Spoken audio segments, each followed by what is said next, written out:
rẹ ó ti di bí kó máa tọrọ ó ní lè avoid nǹkan mọ́ ṣùgbọ́n pẹ̀lú ìbéèrè tẹ́ni yìí wá béèrè kí wọ́n lọ sójú ọ̀gangan bẹ̀ ẹni náà ní Ifá olóòótọ́ can poverty be inherited or transferred from one person to another scientifically poverty kò sí nínú DNA nìkan kan wà o bẹ́ẹ̀ ni kò sí nínú genetic material wa tó jẹ́ wípé every parent will transfer to their offspring a ní láti tú ọ̀rọ̀ yẹn pẹ̀lú ìlànà Yorùbá ni a ní láti tú spiritually ni kó lè bá a ṣe yé wa poverty ò sí nínú gene pool wa o bẹ́ẹ̀ ni meaning that poverty it is not a disease tó jẹ́ wípé ó wà nínú ẹ̀jẹ̀ tó lè ràn either communicable or non-communicable ṣùgbọ́n spiritually poverty ó máa ń ràn o bẹ́ẹ̀ ni o ó máa ń ràn o ó máa ń ràn spiritually bẹ́ẹ̀ ni ó máa ń ràn spiritually o wọ́n ní iṣẹ́ ò ní mú lọ́kọ láyà kó máa ràn ọmọ wọn ríràn tí Yorùbá ń sọ ni wípé ó wà generational bẹ́ẹ̀ ni ó wà generational òun ni Yorùbá ń sọ pé òṣì ìṣẹ́ ìyà ó máa ń ràn Yorùbá dẹ̀ fi òwe gbà wọ́n ní iṣẹ́ ò ní mú lọ́kọ láyà kó máa ràn ọmọ no way nígbà tí o bá ní opportunity tí o ní ìmọ̀ tó tún ní access sí àwọn nǹkan tó jẹ́ nǹkan amáyédẹrùn kò sí bó ṣe fẹ́ ṣe àwọn èèyàn ń jìyà gan nǹkan ṣe àwọn èèyàn ẹ jẹ́ ká wò kí ni causes of poverty tá à ń sọ̀rọ̀ nípa rẹ̀ yìí àti ìṣẹ́ àti òṣì àti ìyà kí ni causes ẹ̀ causes alákọ̀ọ́kọ́ ni wípé ìmọ̀ lack of knowledge àìní ìmọ̀ ló sọ ẹlòmíì di akúṣẹ̀ àìní ìmọ̀ ló sọ ẹlòmíì di olùyà àìní ìmọ̀ ló sọ ẹlòmíì di olòṣì bẹ́ẹ̀ ni ìmọ̀ la fi gbélé ayé o téèyàn bá ní ìmọ̀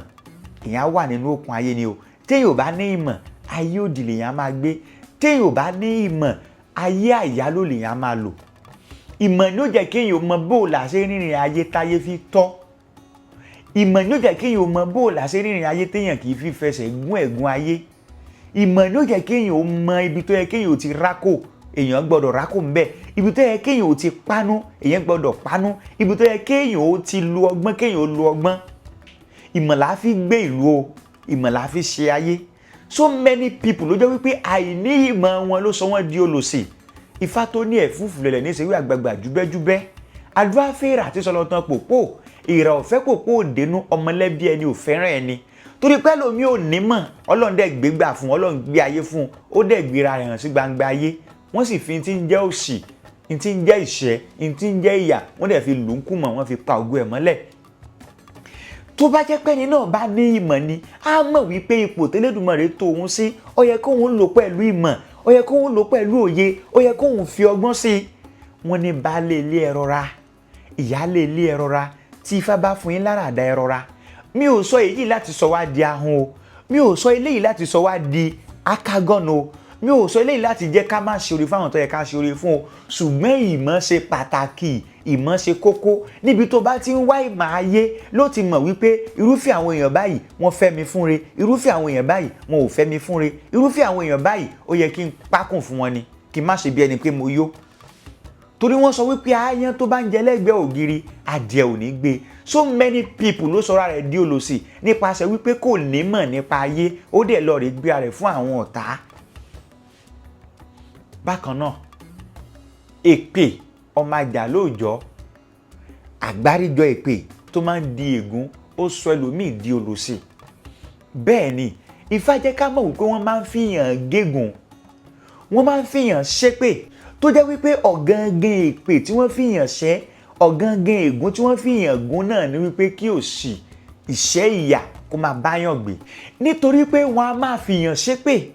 déédéé èpè tí wọ́n ṣẹ́ fún yàn náà ni pé kí ìṣẹ́ ìyà òṣì kó máa báyàn gbé àgbáríjọpọ̀ èpè tí ó padà di ègún tí ó máa jà náà ni wípé ìṣẹ́ òṣì ìyà ni kó máa báyàn gbé poverty tá à ń sọ̀rọ̀ rẹ̀ yìí ó lè jẹ́ absolute tí irú poverty tó ń báyàn jà bá jẹ́ absolute ó túmọ̀ sí wípé èèyàn ò ní lè láǹfààní láti achieve àbí láti ní àwọn nǹkan kéékèèké tó jẹ́ needs àwọn nǹkan tó jẹ́ nǹkan kéékèèké tó jẹ́ needs tọmọlúàbí gbọ́dọ̀ ní èyí ò ní láǹfààní àti ní. eléyìí tó tún tẹ̀lé náà ni tá à tún pè ní relative poverty. Relative poverty ń tiẹ̀ ní wípé èyàn ò mọ gbégbèsè ayé tí ó kéré sí ìgbésí ayé tí èyàn gbọ́dọ̀ gbé ní àwùjọ téèyàn bá wà. èyàn máa live below the standard. èyí tó tẹ̀lé náà lè tá à tún pè ní generational. òṣì ìṣẹ́ ìyà á máa wá ràn látòrí ìran kan sí ìran kan náà ṣe ń sọ wípé ìṣẹ́ ò ní mú lọ́kọ láyà kó má ràn ọmọ. èyí tó tẹ̀lé náà ni tá à tún pè ní self poverty. fúnra ara èèyàn lèyàn lọ fọwọ́ ara rẹ̀ fa òṣì àtìṣẹ́. ṣùgbọ́n ogun mẹ́rin tí mo là kalẹ̀ yìí wọ́n lè fi èpè wọ́n lè fi ègún wọ́n lè fi dà sílé ayé èèyàn. ṣé relative ni ṣé absolute ni ṣé generational ni ṣé self poverty ni wọ́n lè fi èpè àti ègún wọ́n lè fi install rẹ̀ sínú ilé ayé èèyàn. tẹ́ bá wo tí Ifá kan sọ fún wa Ifá ní ayé lórùlé awo ogún ló dúá fún igún, ayé lórùlé awo àkàlà dúá fákàlà, kúrúkúrú gùnmọ̀lẹ̀ dúá fún ọ̀kín awo àlà. àwọn mẹ́ta lọ rẹ̀ ṣe fá fún ọlọ́fin. wọ́n wojú ọpọ́n sàásù, igún ní ọlọ́fin ò lè bímọ, àkàlà lọ́lọ́fin ò lè bímọ, ọ̀kín awo àlà ló wá sọ pé ọlọ́fin Ifá yín rí ọmọ ló fọ̀. kò tọ́jọ́ kò tó sù ọlọ́fin wá dọlọ́mọ. ọlọ́fin wá wò wípé ẹnìkan dẹ̀ parọ́ fóun láti lè fi bòun lọ́kàn jẹ́.